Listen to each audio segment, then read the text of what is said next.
This is BTV World. I am Syed Shabahat Ali and you are watching Faultlines. It has been a very busy week in Afghanistan. Taliban have not been able to finalize the name of the government cabinet members and the process of reconciliation and negotiation continues. Meanwhile, the war in Panjshir Valley has not been decided as yet. There are many other problems that Afghanistan is facing, and top of the list is the economic crisis. The economic crisis of a country that does not have a very well-defined system of revenue. And the other major challenge is ISIS, that is a daunting threat for Afghanistan. Before we proceed any further, watch the package prepared by our team before I bring my first guest to the program.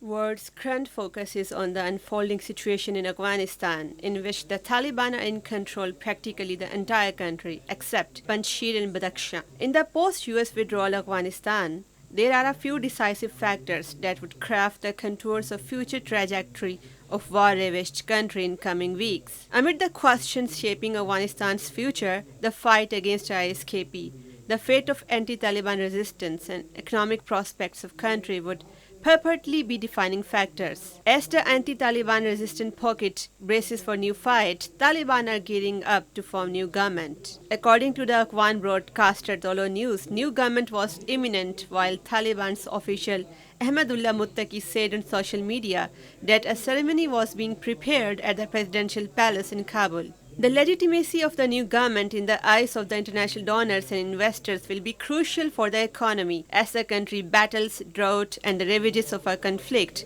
that took lives of an estimated 240,000 Afghans. Humanitarian organizations have warned of catastrophe as severe drought and the upheavals of war have forced thousands of families to flee their homes. In commendable effort to avert simmering humanitarian catastrophe in the country, United Nations will convene an international aid conference in Geneva on September 13, returning triumphant to Kabul 20 years after being expelled by a foreign force.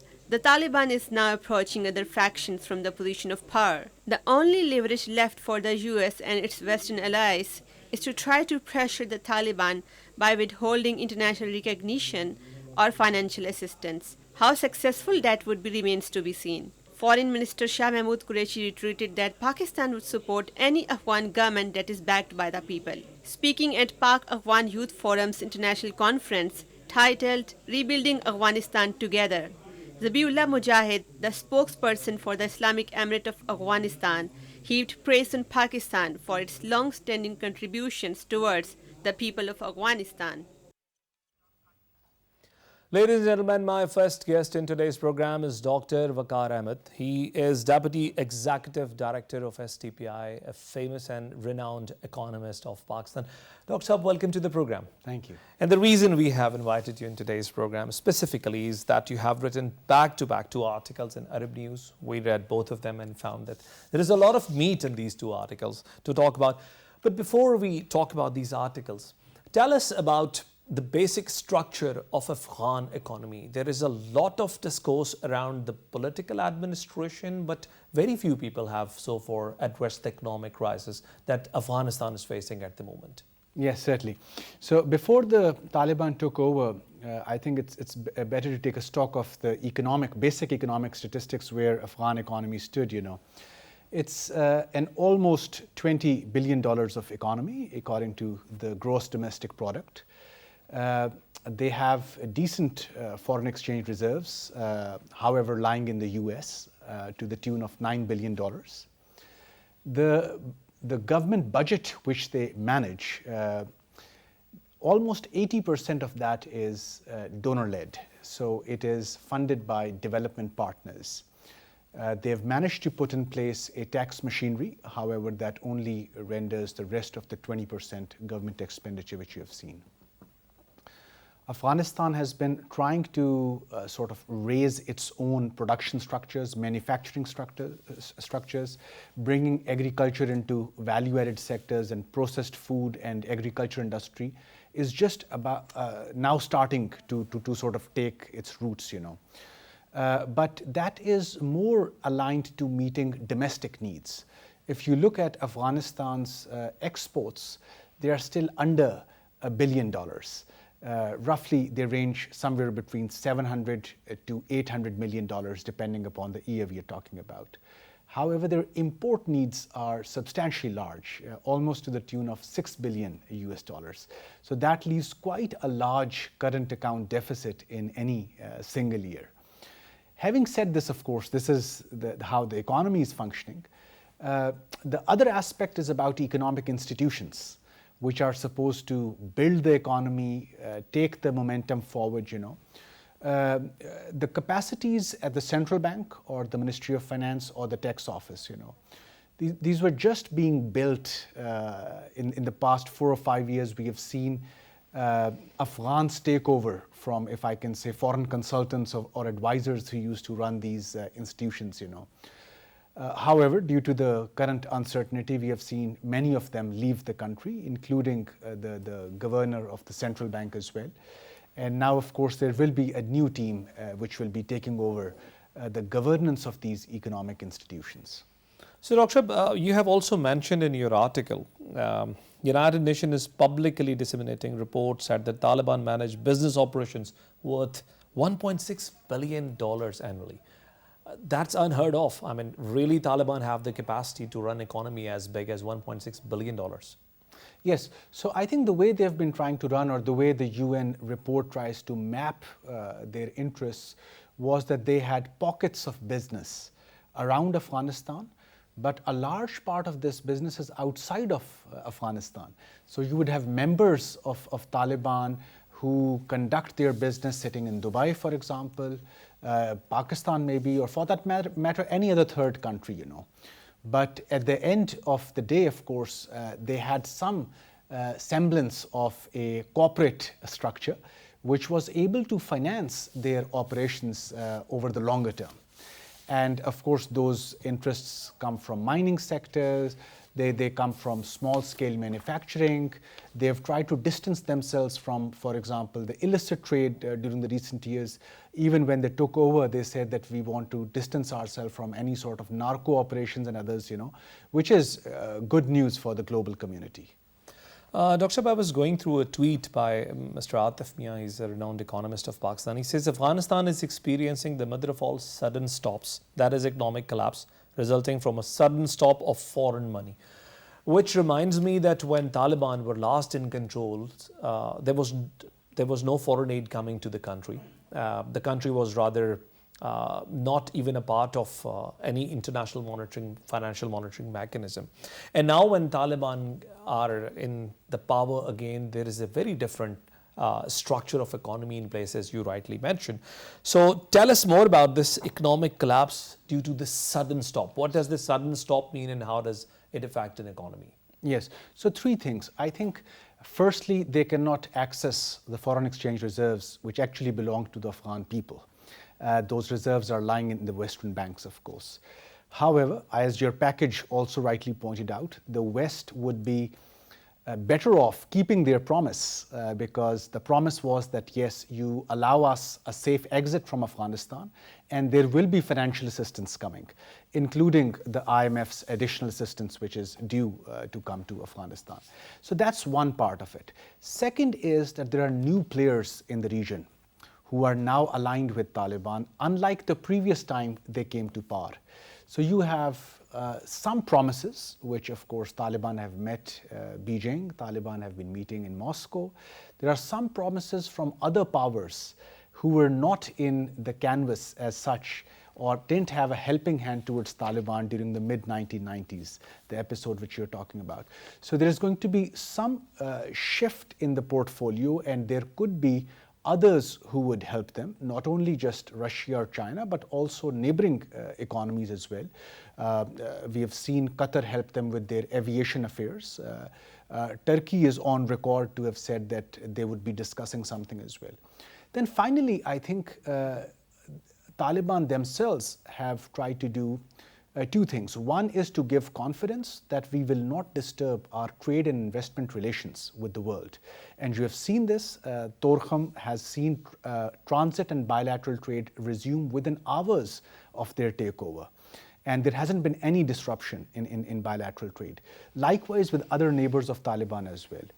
But having said this, of course, Taliban also are mindful that many of the economic managers or the civil service, which was running this trade at the border, at dry ports, for example, or at the center, we may have lost them. So that challenge still remains, that they need to raise that economic team, at the meso and micro level.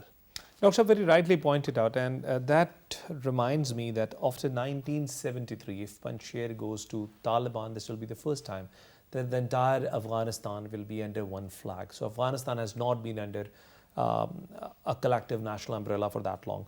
And as you have written in your article in Arab News dated 28th August, Economy and Business, under Taliban, you have said 90% of Afghan population, which is living on less than $2 per day, face one of the worst bouts of inflation and food insecurity. So 90% population below the line of poverty and no infrastructure in place to connect them all into a national network.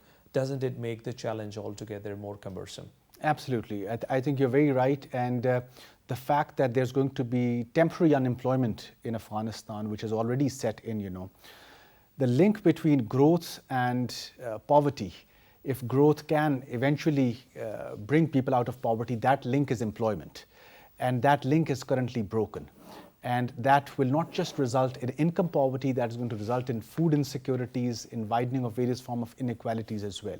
So I think this now brings the UN institutions who are there in Kabul, this brings them into picture.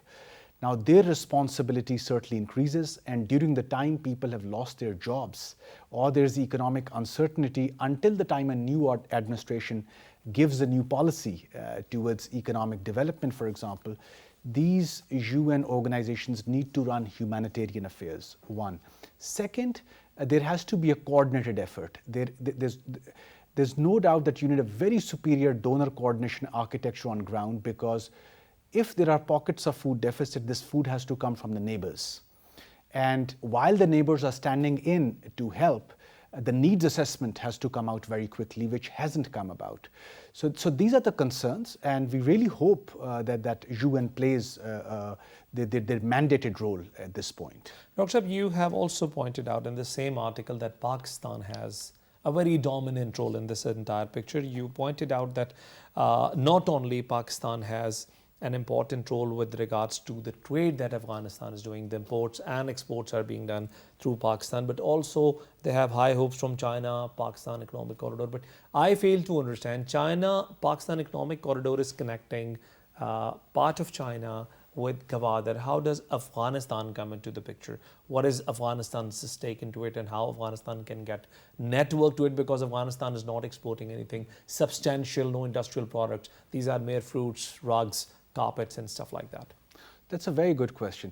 So again, two things here. First is that while we are saying that Afghanistan is a $20 billion economy, we are missing out on the potential which Afghanistan presents in terms of its natural resources, which are waiting to be harnessed. In fact, most of the Afghanistan hasn't been mapped for its natural resources, And before the resource curse sets in, it is going to be these conducive or friendly countries who are friendly towards Afghanistan, with whom Taliban are trying to make their linkages, because previously as well, as I said, they've been running operations in the mining sector very successfully in the pockets where they were. They're very keen to develop their mining sector going forward. Second is a low-hanging fruit, which is the connectivity dividend, on which China is very keen, Central Asia is very keen, Pakistan is very keen to really connect on the western side of Afghanistan, and see Afghanistan as a conduit between South Asia and Central Asia.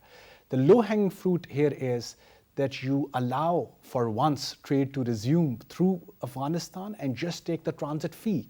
And here you have an automatic source of revenue which will start to come in here. You've already seen the request from the government of Tajikistan, which wants to access its food supplies from Gwadar and Karachi via the Wakhan, and willing to pay that transit fee to Afghanistan.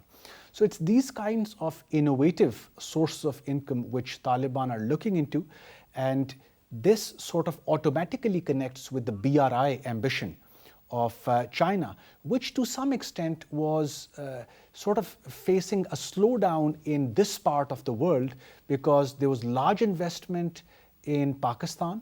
Iran had agreed to large investment as part of BRI, but Afghanistan was nowhere in picture. Now with situation more clear and Taliban engaging directly with Beijing, Afghanistan, and they've come out very openly, they're now willing to be part of the BRI process. And Dr. Shab, on 9th August, you have written another article in Arab News, Afghanistan's endgame economic implication for Pakistan. I have read it, but for the sake of convenience of those who have not read, briefly, what are the major implications for Pakistan with the peace process settling down in Afghanistan?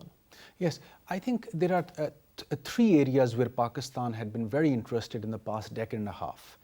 One was direct investment in Afghanistan, and you have very strong business groups inside Pakistan who wanted to invest in food, in pharmaceuticals, in construction sector. They really wanted to go in there, but due to the anti-Pakistan sentiment in Kabul during this past decade and a half, our business groups could not operate. In fact, they weren't even allowed to do the routine hiring operations, which other countries such as India were able to do, and India's FMCGs, fast-moving consumer good industries, could move in fairly quickly. So that's one. Second is trade. So a large part of trade was consciously being given to countries in South Asia, which were much further away at the cost of paying a higher distance cost, Now, of course, you have seen the production being ramped up in industries in Khyber Pakhtunkhwa. We have recently heard from a report from Hattar Industrial Estate, from Jamrud Industrial Estate, who are now sort of sending the same things which were coming from countries farther away. So that's second, the trade dividend, But third, I think, is the transboundary trade in energy. And that's where I think Pakistan is now boasting a surplus energy capacity, at least in electricity now. And I have tried to make a case that with very prudent governance in the energy sector, this surplus electricity which Pakistan now has the capacity of, the dividends of this can be shared with Afghanistan. Thank you very much, Dr. Saab. And ladies and gentlemen, we'll take a break here and join back with the second segment of our program. Stay with us.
Welcome back.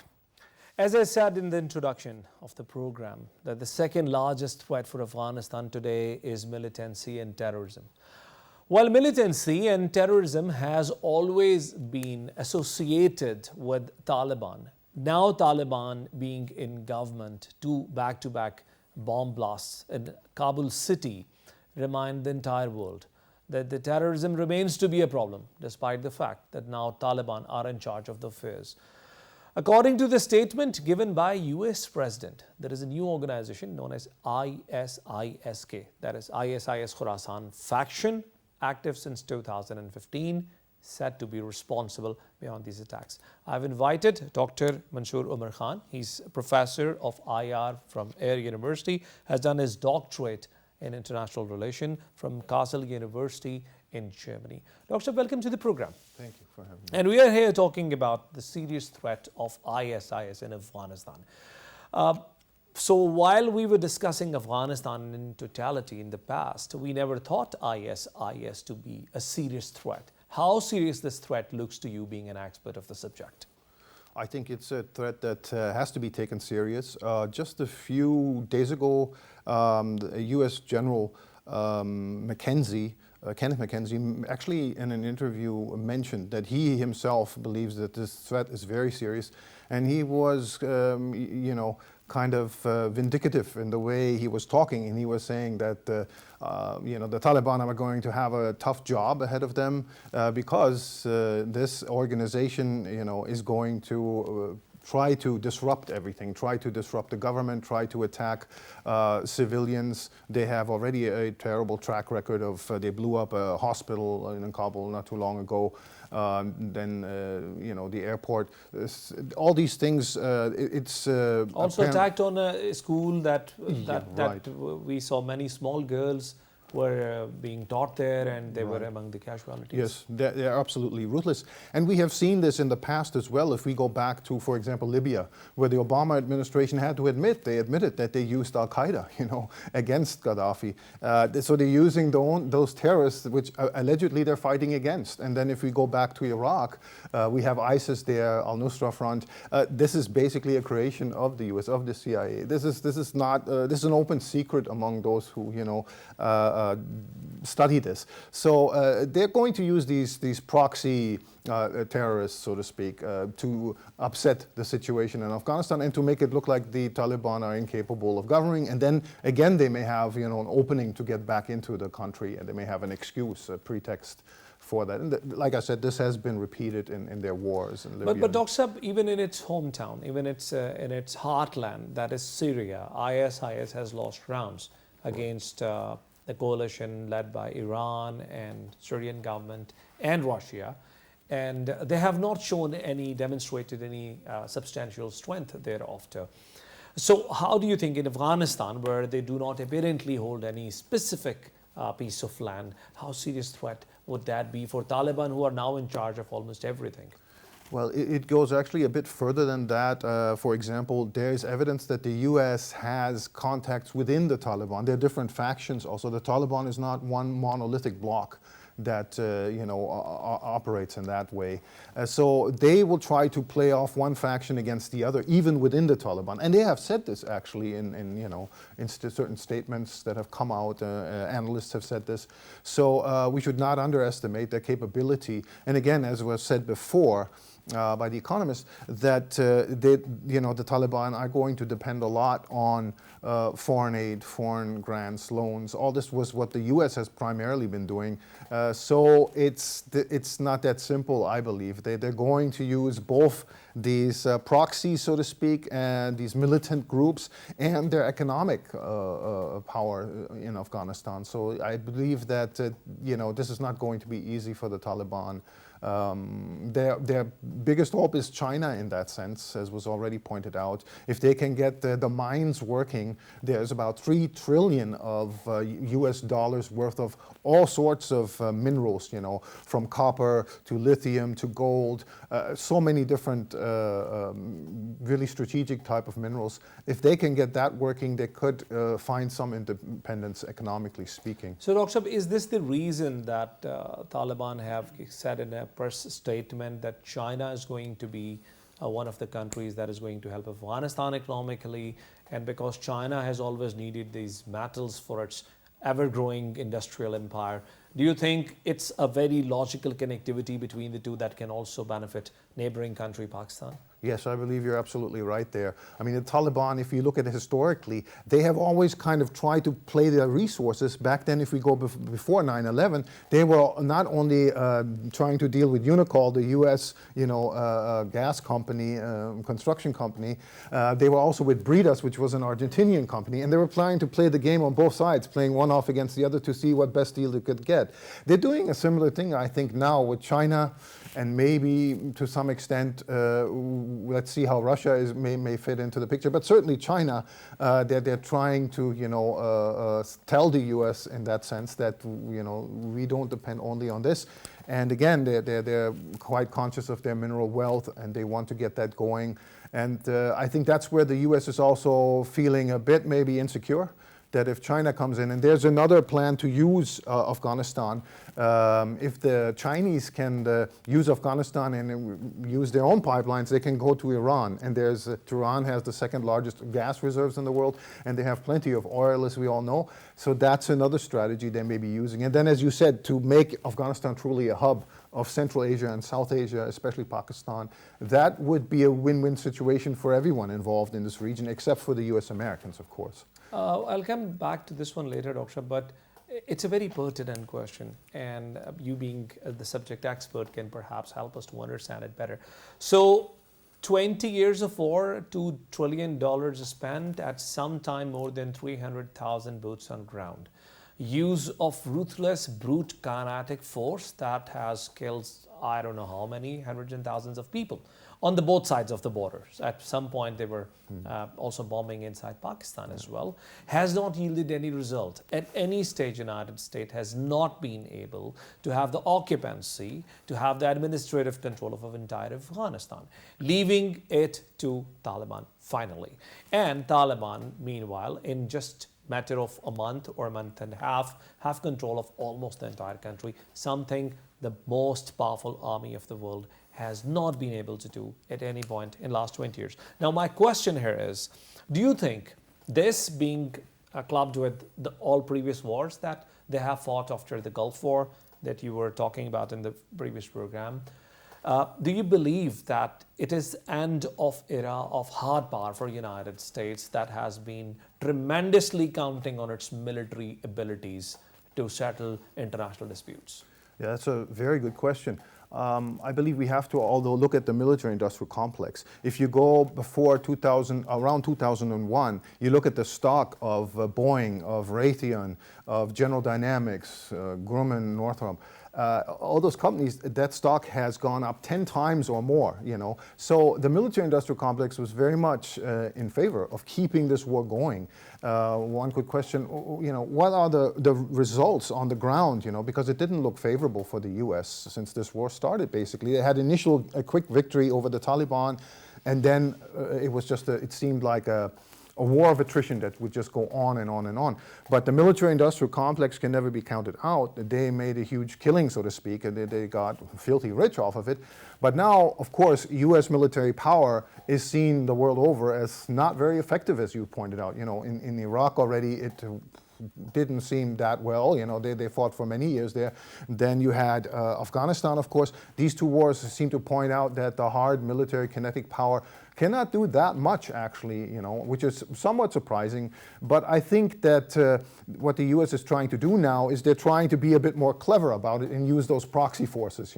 It's ISIS in Afghanistan, and as they have done before, they've used them as an excuse in Syria, they've used them in Iraq to split the country. If we look at Iraq in the last war, of course, you saw that what the U.S. did, and the British as well, was using these so-called the terrorists to fight Shia against Sunni, to split them off, to divide and rule and divide and conquer. And then in the north, they would create an almost autonomous province, of the Kurds. This was what they were doing, to really split up the country. And they're going to try to do something of that sort, I'm pretty sure, in Afghanistan, because the big threat is BRI and CPAC and the Russia coming in, and they're going to, that could be seen as a huge loss. China is definitely making inroads. inroads. And if Russia also comes, then the US is going to ask itself, what did we fight for 20 years and killed 500,000 people, 500,000 people, mostly, of course, Afghans, and over 70,000 of those were civilians. 3,000 is the number given for the casualties, or 2,800 of the US service members. But I think that's far too low. I think that's a very doctored number. I think that China and Russia can be seen as beneficiaries, but then again, we cannot discount this threat of ISIS and other groups. And then again, as I've said, they have already infiltrated the Taliban. I mean, they've been there for 20 years, this local US elite and the US elite in the US. One cannot underestimate the leverage that they have, and we know how corrupt even members of the Taliban have been, going back to the 1990s. And then, of course, the Hamid Karzai government was no better. They were probably even worse. So these connections there, this gives the U.S. Nonetheless, leverage. corruption has been a problem when it comes to Afghanistan, Dr. But what you pointed out regarding United States strategy. So how do you compare this with China's model of economic partnership? Because, and I'm saying this because the first statement given regarding this regional powers from Taliban was with regards to China. They said they're looking towards China to build a partnership, to build up infrastructure, to build up industry, and to capitalize on the mineral resources of the nation. So this means that whatever influence United States could not buy with all these amount of money and time spent, China has it with, even before getting the foot on ground. How do you compare this IR strategy, this diplomatic strategy of China, of creating a softer influence on nations like Afghanistan? I think China has been quite clever, I'm sure they've studied the region in Afghanistan, and they know that foreign invaders have never really succeeded, whether it's the British, whether it's the Russians, or even the US now. And I think they're clever, and they want to do business. This is their view. And it has been said by many analysts that the United States is going about its politics in a more destructive manner, because it has, of course, it's still the only remaining superpower, and it has a tremendous military power. But China is more constructive, and they're more willing to build things and build infrastructure and business and connectivity and all that. And so I think the Chinese are really seizing the moment, so to speak. They have seen that the United States militarily hasn't really gotten anywhere there, except enriching a few individuals of the military-industrial complex and the capitalists back in the US. But that's a few people that have always been rich already. But the Chinese are more into, as reestablishing that, what they call BRI, this ancient Silk Route, and they wanted to be in a very inclusive project if they can, and Afghanistan as a hub here with that tremendous mineral wealth. And also they have a lot of gas and oil. The Russians really did the geological surveys back in the 1980s when they were in Afghanistan fighting. They also did that. So we know that there's a tremendous mineral wealth. Untapped mineral wealth. Very much Dr. untapped. How, in your opinion, Pakistan is going to be affected eventually when Taliban take control? Because not a matter of if or but. It is only a matter of time when Taliban are going to take control of entire of Afghanistan. How do you, from your own standpoint, see this development for Pakistan? I think that is, a very good question. One has to be quite skeptical in certain ways because, as was already pointed out, in Kabul and in general, the Afghan political elite has gotten this idea that Pakistan overplayed its hand with the Taliban, that they had a big role that they played, and they didn't like this interference. So Pakistan has to be careful now not to repeat the same mistakes. We have to, or Pakistan has to respect the sovereignty of Afghanistan, and it's not just the Pashtuns, everyone in Afghanistan, And this strategic depth, I think it also backfired, because as the other guest was saying, your economist, that Pakistan business was losing out there while the Indians were gaining. So they have to play their cards quite carefully. They have to be very mindful and respectful of Afghani sovereignty. And again, we also, we have a border issue still. The Durand line was never accepted by an Afghan government.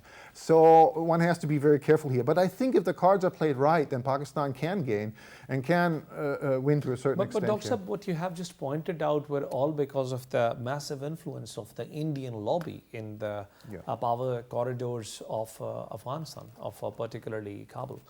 And now when we have Taliban that are supposedly very close to Pakistan's diplomatic point of view, don't you think these issues will dilute, and both the countries are a lot interdependent on each other when it comes to prosperity and development of this region?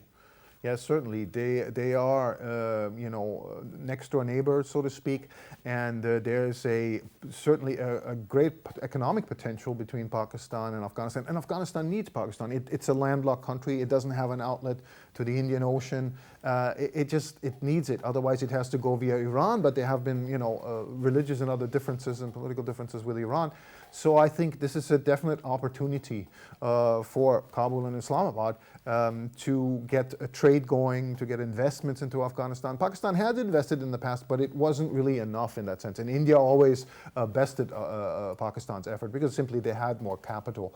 But now if China also comes into play, and China is of course a big ally of Pakistan, then I think that could be a triangular relationship with China kind of literally paving the way, paving the roads and the infrastructure, and then Pakistan and Afghanistan also benefiting from that. That would be a very good scenario for the whole region, really.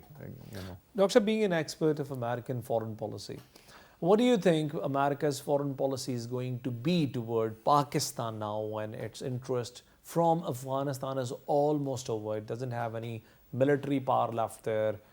Not any on-ground engagement is left in Afghanistan. They are diplomatically engaging through Qatar and through Doha, but as a matter of fact, there are no American stakes left on ground physically. So what do you think is going to be America's strategy toward Pakistan? Will it allow Pakistan just to become a more stronger partner of China and turn it back toward Pakistan? Or will the United States try to capitalize on Pakistan being a strong country in this region and would like to remain a country of influence when it comes to Pakistan? I think you have to look at the bigger picture, so to speak, here, because the US and the UK are very much worried about the BRI, and that is connected to CPAC, obviously, and that they would be displaced in this region of the world, which is, as Zygmunt Brzezinski, an insider of US politics, of course, pointed out, there's something like 75% of the world, 75% of the world population, I think he said, lives in this area, which is called Euro-Asia, and 60% of the GNP is generated from here about. So I think the US has already shifted towards India, and we've seen this in the past couple decade or longer, decade and a half. And I think they're going to continue with this strategy simply because they see China and then in the background Russia as the greatest competitors. And this is what some people have called a new great game that's going to be and is being played already. And Afghanistan plays this pivotal role as a hub and with tremendous resources. And I think that, they're going to, invest, so to speak, in India, and they want to use India as a pivot against this whole Belt and Road initiative. And that's going to be their strategy. And this proxy, ISIS and terrorism, they've done that in the past. There's no reason to believe that they're going to let that go because it's one of their leveraging points, and I think they're going to try to do that to disrupt, again, BRI and CPAC, and that would be seen as a great victory for them. Contrary to that, if BRI gets going and is a success story, then they would feel that they have been, almost ousted from this region of the world that's so productive and so, not only in world population, but has tremendous resources and a tremendous potential, as we've seen, the rise of Japan already, the rise of China, and then others, South Korea, Malaysia, Indonesia, they're all case up. Studies of the same. Yeah. Thank you very much, Dr. Shahab. Ladies and gentlemen, it's very important for us to understand that war does not determine who is right. War only determines who is left. Afghanistan, a country where 90% of the population is living below the line of poverty and earns less than $2 a month, is a country where abject poverty has become the most severe kind of violence. Afghanis have to be pulled out, the people of Afghanistan have to be pulled out of this crisis. They require help and support from all regional powers. That includes Pakistan. Pakistan is doing its best. As you might have seen in the introduction of my program, Prime Minister Imran Khan has also made a request to the global community to come forward and to play a more assertive role in the rebuilding of Afghanistan. Because if Afghanistan is not rebuilt now, it might just get too late. We'll join you next week with another program. And until then, Allah Hafiz.